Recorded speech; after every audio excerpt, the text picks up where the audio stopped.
I'm a little excited to do this video. Maybe excited is the wrong word, but this topic is kind of what started the journey of me creating my YouTube channel.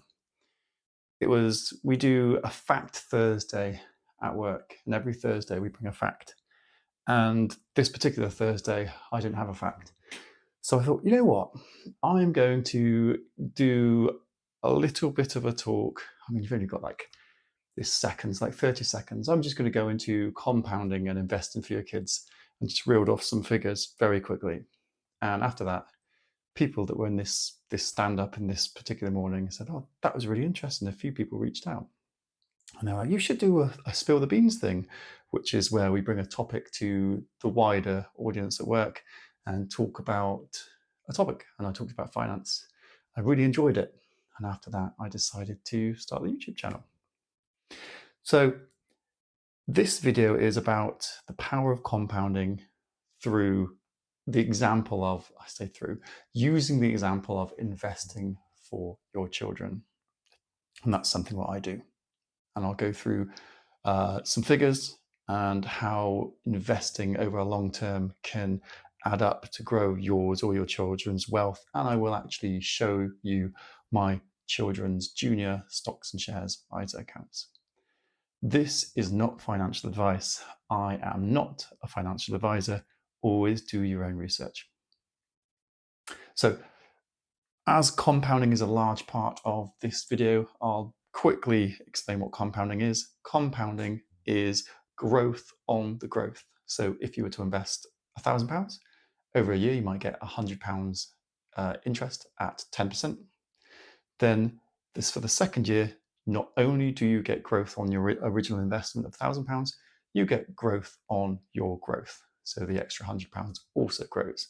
Of course, if you add to that, what you've added grows, and it just compounds and grows and grows and grows.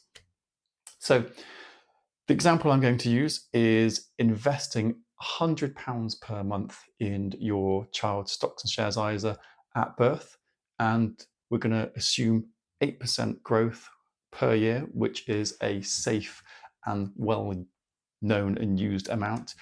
There are, all world index funds that have averaged, around 10% growth per year, which I've covered in previous videos. So I am going to show you on screen now. So if you were to invest £100 per month at birth in a child's stocks and shares ISA for your child, at 18, you would have paid in £21,600. And the balance of the investments on their 18th birthday or around their 18th birthday will be at 8% growth, £46,500. So that's £25,000 it's grown by that you haven't had to add. At 67, well, let's scrap that. Even if you stop investing at 18 and they don't add to it, and this is assuming this amount of money is for their retirement, it stays invested and they don't touch it until retirement. At around 30, there will be 117,000 invested. At 40, £253,000 invested. 50, £547,000 invested. And then when you get to 60, it'll be over £1 million. And then at 67, it will be over or around £2 million. This is assuming, the 8% growth year on year. Now, compounding, that's only one side of the story of compounding. And many people do say, watch out for inflation. So inflation eats away at that buying power over time. So if we now do I'm not going to go through all the figures, but if we adjust the £2 million at 67 value for assuming a 2% target inflation, in today's money, you will have just over £500,000 worth of spending power. However, if inflation consistently ran hot from now over the next 67 years for your children or your child, that would result in a spending power of £145,000 in today's money. Now that sounds a lot less impressive, but even so, remember, you're just investing a nominal amount of £100 per month into this stocks and shares ISA, even investing the £21,000 to get the £145,000 at the end of those 67 years, even if your child does nothing, is still still worthwhile. I think it's still very worthwhile. It either gives them a lifeline if they haven't bothered with their own pension, or it's a good little starting point. Remember, investments do go up as well as down in the short term, but historically speaking, over the last 100 years, they have gone up by a global index fund, a global well-diversified index fund has yielded, around that 10% per year mark. So I'm going to show you my two children's stocks and shares ISA. I'm not affiliated with Vanguard. It's just my go-to for everything, just because it might be because I started out with Vanguard, but it just takes away any complexity, any decision making. Well, there are very small decisions, and that is what percentage of equities you get versus bonds. But remember, if you're investing for the long term, as you are for children, I'd always go for 100% equities. So I'm going to show you my kids' Vanguard stocks and shares ISAs, I should say. Now, I already had my own ISA, so all you need to do is log into your own ISA, or if you are yet to create an account, you can just go and create a Vanguard account for yourself. You don't necessarily even need to pay into it just yet. And then look on the menu on the left. It's in one place. So you've got one username, one email and password to log in. And once you do this, you log into that and you've got all your children's and your own account in one place. So once you log in, if you want to open one for your child, once you log in, you just look on the left and there is a menu item for open new account.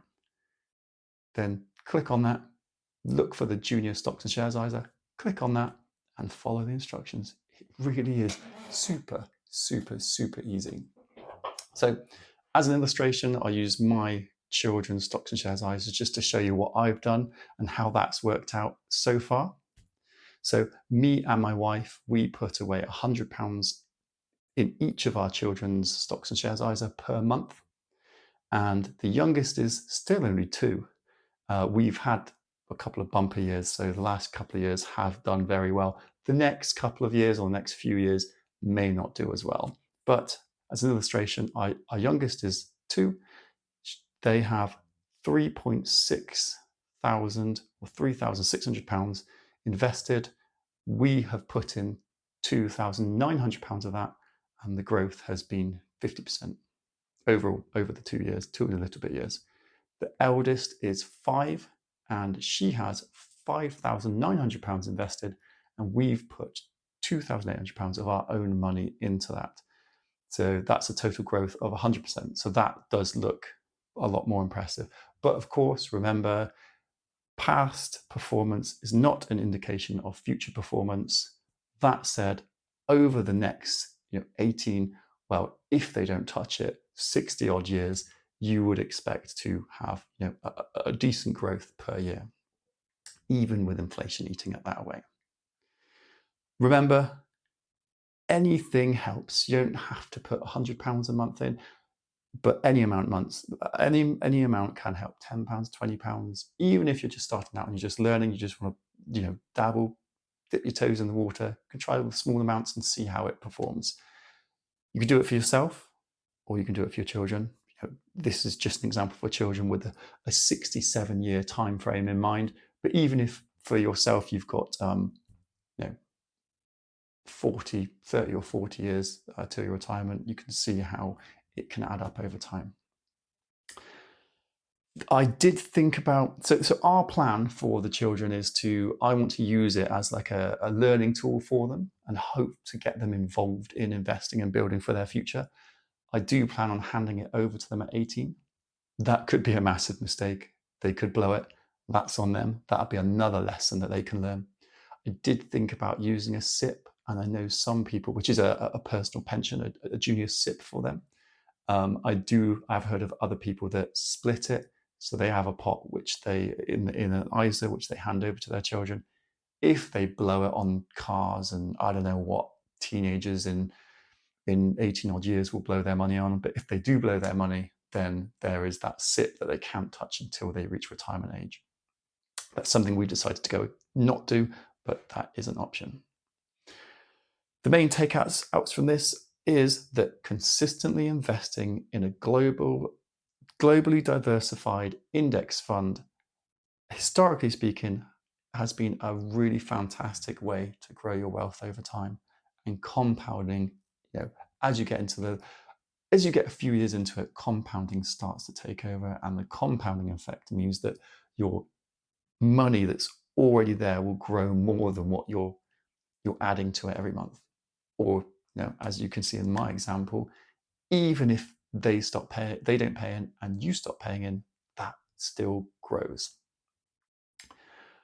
I hope that helps. If you have any questions, do leave a comment. Thanks.